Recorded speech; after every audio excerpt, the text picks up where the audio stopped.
ఊరికే గుడ్డిగా వాటిని చేయడం తప్ప మరొకటి లేదు. కనుక అక్షరాలు కాదు ముఖ్యం, అందులో ఉండేటువంటి అంతరార్థం ముఖ్యం. సరేనా? ఇప్పుడు క్యూగా పోండి అని ఒక తప్పదు. ద్వంద్వార్థాలతో ఉండకూడదు. పైకి ఎలాగైతే ఉంటామో లోపల అలా ఉండాలి, లోపల ఎలా ఉంటే పైకి కూడా అలాగే ఉండాలి. ఎందుకంటే పరమాత్మ ఎట్టి పరిస్థితుల్లో ఈ ద్వంద్వ ప్రవృత్తిని అంగీకరించడు. అందులో రాముడు అస్సలు కలిసి రామలక్ష్మణుల యొక్క వివరాలు కనుక్కున్నాడు. అప్పుడు రాముడు అన్నాడు, లక్ష్మణుడు, లక్ష్మణ ఇంత జాగ్రత్తగా మాట్లాడు. చతుర్వేదాలు చదువుకున్న వాడుగా కనిపిస్తున్నాడు, వ్యాకరణవేత్తగా కనిపిస్తున్నాడు, చాలా తెలివి గల వాడు కనిపిస్తున్నాడు. ఇందువల్ల మనకు లాభం ఉంటుంది, నువ్వు మాట్లాడిన ఆయన అన్నాడు. కానీ రాముడు మాత్రం వాడు తెలుసుకునే ఉన్నాడు. సరే లక్ష్మణుడు మాట్లాడాడు. సరే తీసుకెళ్ళాడు. సుగ్రీవుడికి వీళ్ళకి మధ్య స్నేహం జరిగింది, అంతా బాగానే అయిపోయింది. లంకలో యుద్ధానికి పోయేటువంటి సమయంలో ఒకసారి ఖాళీగా ఉంటే హనుమంతుడు లక్ష్మణుడిని ప్రశ్నించాడు, స్వామి లక్ష్మణ, నా ప్రథమ సమావేశము నా ప్రభువుతో చక్కగా జరగలేదు. రాముని చూడాలని ఎప్పటి నుంచో నేను కలలు కంటూ ఉన్నాను. కానీ మొట్టమొదట నేను వెళ్ళినప్పుడు రాముడు నా ముఖాన్ని చూడలేదు, నాకు చాలా బాధ కలిగింది. ఎందుకు నాకు ఇలా జరిగింది అని అడిగాడు లక్ష్మణుడు. అప్పుడు లక్ష్మణ స్వామి చెప్పాడు, హనుమా, నీవు నిజానికి నీవు కోటీశ్వరుడివి, నువ్వు హనుమంతుడివి, కానీ నువ్వు సన్యాసి రూపం వేసుకుని కనిపించవు. రాముడు లోపల ఒకటి పైకి ఒకటి ఉంటే వాళ్ళతో మాట్లాడు, అందుకని నీతో మాట్లాడలేదు. ఆశ్చర్యపోయాడు హనుమంతుడు. కాబట్టి ద్వంద్వ ప్రవృత్తి ఎవరికైతే ఉంటుందో ఆ ద్వంద్వ ప్రవృత్తి కలిగిన వారిని భగవంతుడు దగ్గరికి చేర్చడు. కనుక మన లోపల కానీ మన కోపం ఉంటే ఆ కోపాన్ని ప్రదర్శించచ్చు, తప్పులే. నిజంగా మనకు ప్రేమ ఉంటే మన ప్రేమని పంచచ్చు. అంతేగాని లోపల క్రోధాన్ని పెట్టుకొని పైకి నవ్వుతూ మాట్లాడడం, వాళ్ళ మీద ప్రేమ నటించడం, దీన్ని భగవంతుడు ఎప్పుడు అంగీకరించడు. ఇది రామాయణంలో మనం నేర్చుకోవాల్సిన అత్యంత ముఖ్యమైనటువంటి విషయం. ఎందుకంటే పైన ఏం జరుగుతుందో ఎవరికి తెలుస్తుంది? లోపల ఆంతర్యాన్ని భగవంతుడు చూస్తాడు, మనకు తెలియకపోవచ్చు. మనం ఎదురు వెళ్ళని మనం మోసం చేయొచ్చు, కానీ భగవంతుడు మోసం చేయలేం. పాపం ఒక దగ్గర ఒక సన్యాసి వస్తూ ఉంటే అది ఒక చిన్న గ్రామం, స్కూలు, అదంతా కూడా సైకిల్తో తయారు చేయబడింది, దాన్ని కూడా తాటి ఆకులతో తయారు చేయబడింది. అది ఎండకి ఏమైందంటే ఏదో పడింది, ఒక కాలుతాం ఒక పక్క. పిల్లలంతా కూడా ఆనందంగా ఎదురు గెలుచుకుంటూ బయటకు వచ్చి ఆడుకుంటూ ఉన్నారు. పిల్లలంతా కూడా ఒక పిల్లవాడు మాత్రం ఒక చిరుతో గుర్తులు ఏడుస్తుంది. ఒకే ఒక పిల్లవాడు, అందరూ ఆడుకుంటారు. ఒక సన్యాసి అలా వస్తున్నాడు, చూస్తే ఆ బడి తగలబడి ఉంది, ఏదో ఆడుతున్నారు. ఇప్పుడు అనుకున్నాడు, చూడు ఇంతమంది పిల్లలు ఉంటే అందరూ ఆడుకుంటా ఉంటే ఒక్క పిల్లవాడు వాడు పాపం ఏడుస్తున్నాడు అని నేరుగా ఆ పిల్లవాడి దగ్గరికి వెళ్ళి, నాయన నువ్వు ఏడవద్దు, నేను ఎలాగైనా ఊర్లో పెద్దలతో మాట్లాడి మీకు వెంటనే ఏదో ఒక విధంగా మీ స్కూల్ ఎక్కడో దగ్గర ఏర్పాటు చేస్తాను, దాని గురించి నువ్వేం బాధపడుతున్నాయని నాకు చాలా ఆనందంగా ఉందంటే, స్వామి నేను దాని గురించి ఏడవడం లేదు, పడిపోయిందని ఏడవడం లేదు అన్నాడు. అది దేని గురించి ఏడుస్తున్నావురా? మా మాస్టర్లు మిగిలిపోయారు, బయట ఉన్నారు, వాళ్ళు కూడా దాన్ని కాలిపోయింటే బాగుండేది, ఎందుకంటే మాకు తలకాయ నొప్పి, వాళ్ళు కానీ కాలిపోయిందే నాకు పడలేదు. ఇప్పుడు వాళ్ళు ఎక్కడో చెట్టు నీడనో పుట్టు నీడనో చెప్తారు, కాబట్టి వాళ్ళు బతుకున్నారు కదా, అది నాకు బాధగా ఉంది, ఆడు కాలిపోయింది సంతోషంగా ఉండేది. ఓరి నీ చూపదే, దానికంటే నువ్వు ఏడ్చిందా? కాబట్టి పైకి ఎందుకు ఏం చేస్తున్నామో లోపల మనం ఏ భావన కలిగినామో ఎవరికి తెలిసే అవకాశం లేదు. రామ లక్ష్మణుల యొక్క వైవాహికంలో వారి ఇద్దరి మధ్య జరిగినటువంటి ఈ వివాహ తంతు ఎన్నో నవ్వులని పువ్వులని రాజభవనం అంతా విరజించబడ్డాయి. అందరూ ఆనంద హృదయులయ్యారు. ఆ రోజు రాత్రి అందరూ సుఖంగా నిద్రించారు. తెల్లవారింది. విశ్వామిత్ర మహర్షి హిమాలయాలకు బయలుదేరాడు. దశరథుడు, జనకుడు మహర్షి పాదాలకు నమస్కరించారు. రామ లక్ష్మణ భరత శత్రుఘ్నులు భార్యలతో సహా వచ్చి ఆ మహర్షి యొక్క ఆశీస్సులు అందుకున్నారు. అందరూ చూస్తూ ఉండగా ప్రశాంతంగా ప్రవహించే నదిలాగా కదిలిపోతూ ఉన్నాడు విశ్వామిత్ర మహర్షి. రామాయణంలో విశ్వామిత్ర మహర్షి యొక్క పాత్ర ఇంతటితో ముగుస్తూ ఉంది, బాలకాండతో సమాప్తం అవుతుంది. ఇక మళ్ళా ఆ మహర్షి మనకు కనిపించడు. మహాతపస్వి ఆయన యొక్క అద్భుతమైనటువంటి కార్యాలకి ఇక్కడ తెరపడుతూ ఉంది. కనుక ఒక్క బాలకాండలోనే మనకు విశ్వామిత్ర మహర్షి మనకు కనిపిస్తాడు. అయోధ్య నుంచి రామ లక్ష్మణులు తీసుకెళ్లి మిథిలలో దశరథ మహారాజుకి అప్పగించాడు విశ్వామిత్ర మహర్షి. బాలుని తీసుకెళ్లాడు, కొండంత రాముని చేసి అప్పగించాడు. అస్త్ర శస్త్రాలతో పాటు అనేక జీవిత పాఠాలు ఆయనకి నేర్పాడు. ఆయన యొక్క పరాక్రమాన్ని ప్రపంచానికి చాటాడు. అహల్య వృత్తాంతం ద్వారా పతిత పావనుడు అనేటువంటి బిరుదు ఆయనకు దక్కేటట్టు చేశాడు. లోక కళ్యాణార్థం సీతారాముల వివాహాన్ని కూడా ఆయనే దగ్గరుండి జరిపించాడు. ఇవన్నీ నిస్వార్థంతో చేశాడు విశ్వామిత్ర మహర్షి. అందువల్ల యావత్ ప్రపంచానికే ఆయన మిత్రుడు, స్నేహితుడు కనుక విశ్వానికి మిత్రుడే విశ్వామిత్రుడు. త్యాగం వల్లనే అమృతత్వం సిద్ధిస్తుంది. త్యాగం లేకుండా ఎట్టి పరిస్థితుల్లో మనం ఏ రకమైనటువంటి సత్ఫలితాన్ని మనం పొందలేం. న కర్మణ న ప్రజయ ధనేన త్యాగే నైకే అమృతత్వమానసు పరేణ నాకం నిహితం గుహాయాం విభ్రాజదే హత్యతయో విశంతి. న కర్మణ కర్మల వల్ల, న ప్రజయ జనాల వల్ల, ధనం వల్ల నీకు ఏమి రాదు. కేవలం త్యాగం వల్లనే అమృతత్వం సిద్ధిస్తుంది అని మనకు ఉపనిషత్తు ప్రబోధిస్తూ ఉంది. ఇలా త్యాగ పురుషుడు, తపోధనుడు అయినటువంటి విశ్వామిత్ర మహర్షి ఒంటరిగా హిమాలయాలకి కదిలి వెళ్ళిపోతూ ఉన్నాడు. అందరికీ ఆయన తీసుకొని చెప్పాడు. అందరూ ఆయన దగ్గర ఆయన దగ్గర ఆశీస్సులు తీసుకున్నారు. హిమవత్ పర్వతానికి వెళ్ళిపోయాడు విశ్వామిత్ర మహర్షి. ఇక రామాయణంలో ఆయన మనకు కనిపించే అవకాశం లేదు.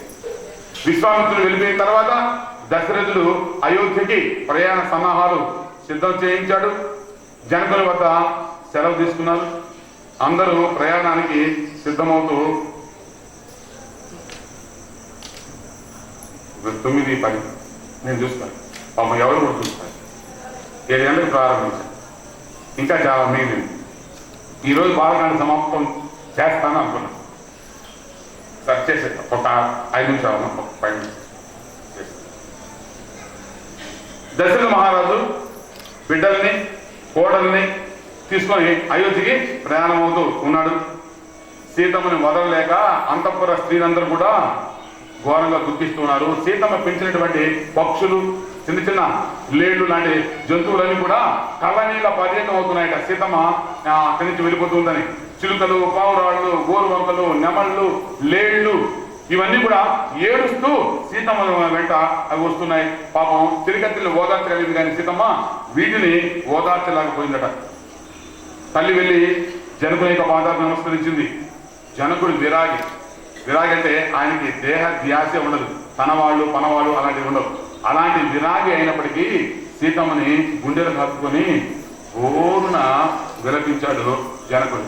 ఇది మిథిలావాసులందరినీ కదిలిపి వేసింది. ఎందుకంటే జనకుడికి అసలు ఆ స్పృహే ఉండదు. తన మన స్పృహే లేదు. అలాంటి వాడు ఆ సీతమ్మ తల్లిని గట్టిగా పట్టుకొని ఓరున విలపించాడట. విలపిస్తూ అంటాడు, అసలు ఆడపిల్లల్ని బ్రహ్మదేవుడు ఎందుకు సృష్టిస్తాడో, ఆడవారు అని పేరు పెట్టారు, నిజమే ఈడవారు కాదు ఎక్కడి వారు అని ఏడుస్తున్నట. ఆడవారే కదా, ఇక్కడి వారు కాదు కదా, ఎప్పటికైనా అత్తవారింటికి పంపించాల్సినదే కాదా అని అనుకుంటూ బాధపడుతున్నాడట. తండ్రి తానే పెంచాడు జనకుడు. సీతమ్మ ఏనాడు ఆయన మాటని జవదాటి ఎరుగదు. ఎప్పుడు నవ్వుతూ కనిపించేటువంటి ఆ తల్లి తనకు దూరం అవుతూ ఉంది అని జనకుడు ఏడుస్తూ ఉంటే ఎవ్వరు కూడా అక్కడ కంటదరి పెట్టకుండా ఉండలేకపోయాడు. ఎందుకంటే జనక మహారాజు ఏడవడం అనేది ఎవరు చూడాలి అంతవరకు. అలాంటి జనకుడు, విరాగి అయినటువంటి జనకుడు,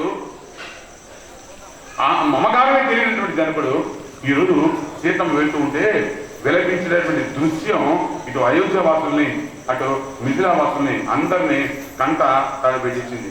నిజమే, ఎవరెవరో ఎప్పుడెప్పుడు ఎక్కడ ఎలా కలుస్తామో, ఎందుకు విడిపోతామో, ఎంతకాలం మనం కలిసిమెలిసి ఉంటామో ఎవరికి తెలిసే అవకాశమో లేదు. ఎంత ప్రేమగా పెంచి పెద్ద చేసినా ఆడపిల్లల్ని ఎప్పుడో ఒక రోజు మనం ఎక్కడికో పంపించేసే పరిస్థితి వస్తుంది. అప్పుడు ఆ బాధ అది భరించడానికి నోచిన అమ్మల పుణ్యాలు నోచని వారికి రావులే, ఎవరికి ఎవరో తెలియదులే, ఎవరికి ఎవరో తెలియదులే.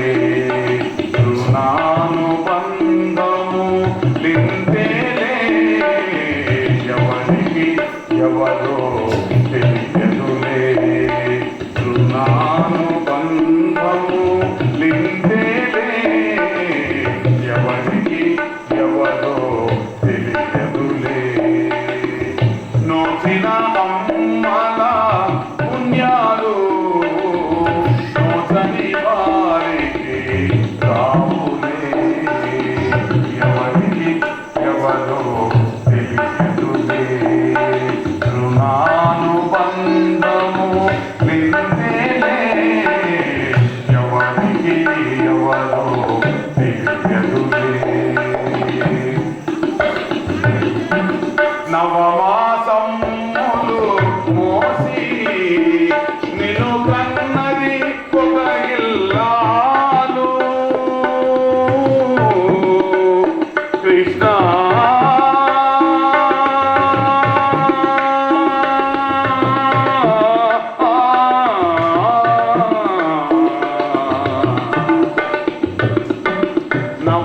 నవమాసములు మోసి నిన్ను కన్నది ఒక ఇల్లాలు మాధవ నీ శిశు చేష్టలతో మైమరచినదొక ఇల్లాలు ఎవరికి ఎవరో తెలియదులే రుణానుబంధము లిందేలే ఎవరికి ఎవరో తెలియదులే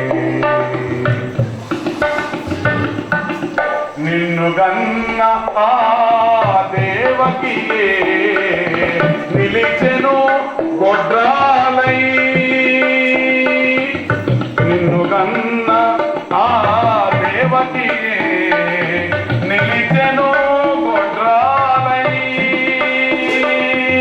కంపవాచిన ప్రకృతియే కన్నీచెను వేలయే ఊట బాధించింది కానీ దేవుడు పుడుచుకోలేదు చంపవాచిన రకసియే సన్నిచెను వేలయే ఎవరికి ఎవరో తెలియదులే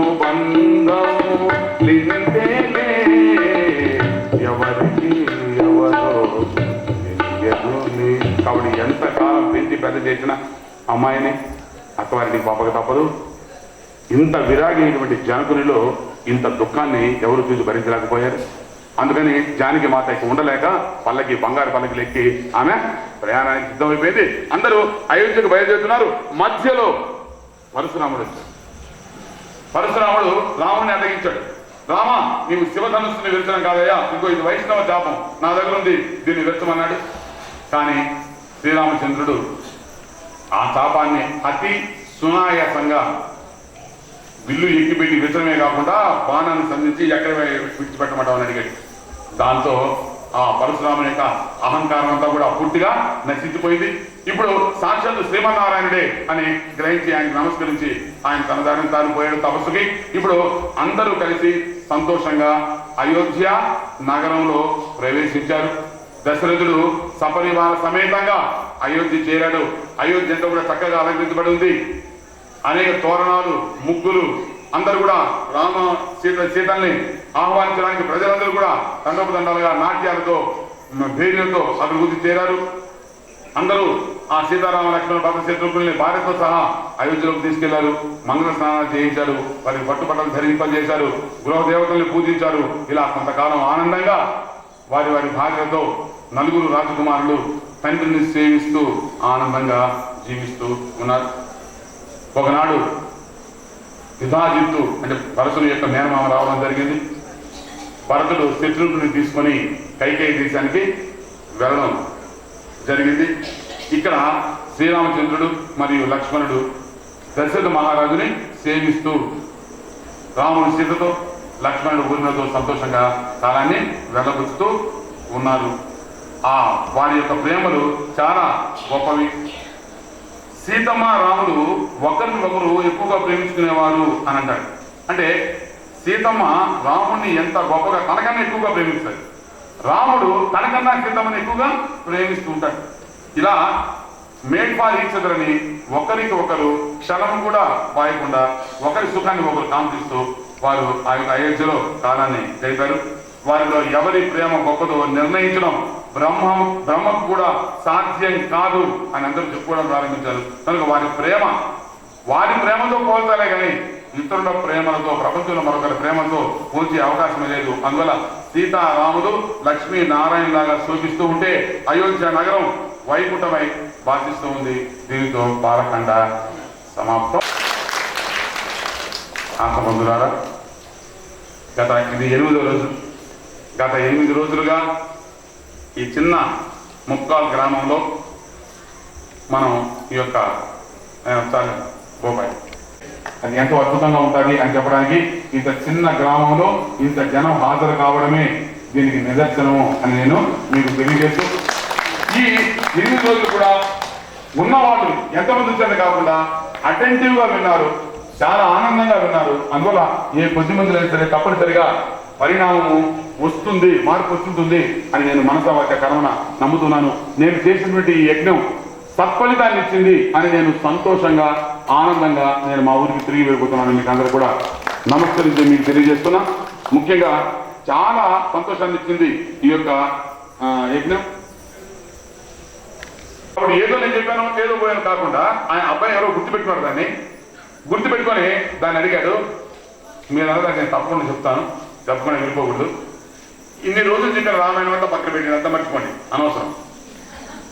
ఒకే ఒక వాక్యం చెప్తా. మీరు సంతోషంగా మీరు ఏ విధంగా జీవించాలి, దుఃఖం అనేది దరిచేరకుండా ఎలా ఉండాలి. ఎందుకంటే పుంకాలుగా చెప్తా ఉంటే దాన్ని ఏమి ఇప్పించుకోవాలో మనకు తెలియదు. కాబట్టి అబ్బాయి అన్నట్టుగా ఒక వాక్యం మీకు చెప్తాను. ఒక్కటే ఏమిటంటే ప్రసాద మనస్తత్వం. ఒక్క సింగిల్ వాక్యం మీకు చెప్తున్నాను. ప్రసాద మనస్తత్వాన్ని మీరు పెంపొందింపజేసుకోండి. ఇదే దుఃఖ నివృత్తికి కారణం. ఏమిటి ప్రసాద మనస్తత్వం? ఇది కావాలి కదా. ఒక వాక్యం చెప్తాను మిగపైన.